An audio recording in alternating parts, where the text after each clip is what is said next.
When protesters chased Kavanaugh and his family from a D.C. restaurant recently, she wrote, "Poor guy, he left before his souffle. It's all very unfair to him. The least they could do is let him eat cake." So fine, fair. That's the standard. No peace for those who you disagree with, not when they eat dinner with their family, not at their home. But if you confront her at the Capitol, the place of the people's business, well, then it's violence. I posted about a deeply disgusting incident that happened today at the Capitol steps. She's right. It was disgusting.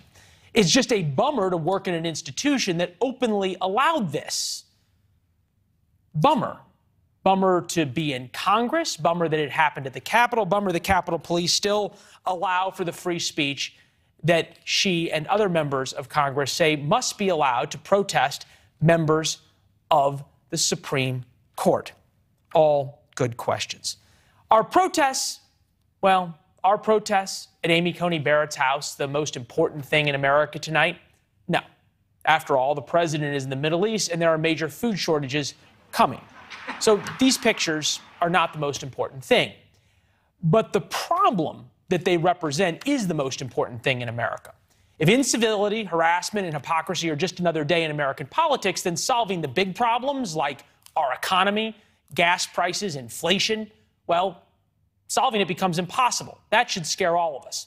What's worse is that media organizations who should call balls and strikes, be the referees, well, they simply cheerlead their respective sides, acting like, well, children, as we saw. That's On Point tonight. Colby Hall is here, founding editor of Mediaite, America's premier website for the news about the news. All right, Colby, what came first, politicians behaving badly or the media loving it? Well, that's like chicken or egg. I think what happened is that politicians behaving badly was rewarded. They were rewarded for that behavior by the media who gave them attention. They liked that. Media realized that they could sell soap against that and drive revenue. And so we have this sort of, conflict engine that I don't know how we get off of it, frankly. And I think the media has more power in this dynamic, frankly, and they have way less discipline to stop the cycle. I think the other issue here is we really have to figure out what is the definition of peaceful protest. Peaceful protest is an inalienable right given to us in the Constitution.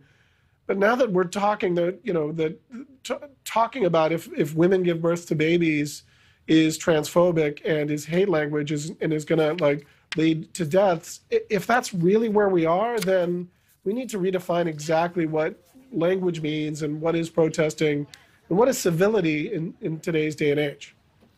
Well, civility has a pretty easy definition. I think if your mother would be ashamed of it, then you probably shouldn't do it. But who knows?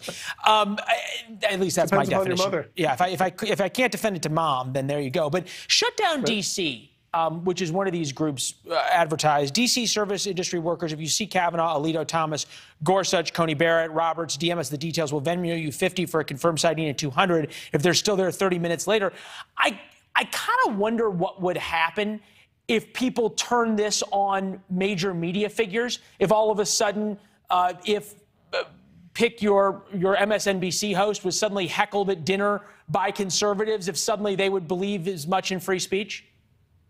Well, it's interesting that you should say that, because there was a website back in the day called Gawker who initially had a feature called Gawker Stalker, which didn't reward with money, but asked people if they saw a celebrity, let them know, and they would immediately post it on a blog so that people could go. And, the media were outraged, and understandably so. And as a result, because it was unsafe. And at the end of the day, I think Jimmy Kimmel interviewed the Gawker editor who put that up and had to remind her that these celebrities, they may be famous and fortunate, but they're human beings and they want to, be left alone as anyone would, as is the case with the Supreme Court justices. Look, you can criticize the Supreme Court for their decisions based on your own beliefs. You can even say that what they've done has been more political, what they've done in the past, but that doesn't keep them from being free to live their lives as normal citizens without being sort of hectored or for fear of violence. Now, again, I believe in the right to peaceful protest, but it's a really slippery slope if we're asking for people to find out where, people of, these justices live or where they are seen. Nothing good is going to come from that. More likely bad things are going to come from that. The reciprocity multiplier keeps going up. It just always does, right? I protest outside your house, you protest outside my restaurant. You protest outside my restaurant, I come and heckle you on the steps of the Capitol. It just keeps going up. You have to imagine at some point, somebody's going to get actually hurt.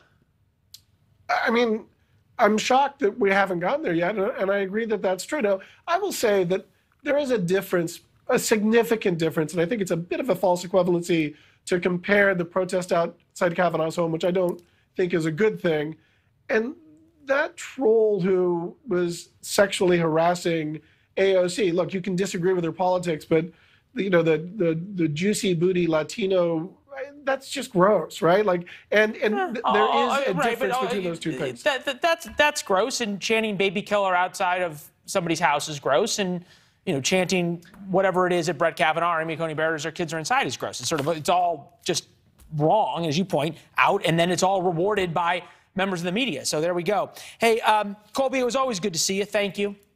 Thanks for having me, Leland. Yeah, good to see you. Thanks for watching. Go to newsnationnow.com to find News Nation on your television provider. And don't forget to subscribe. Click the red button to get more of News Nation's fact-driven, unbiased coverage.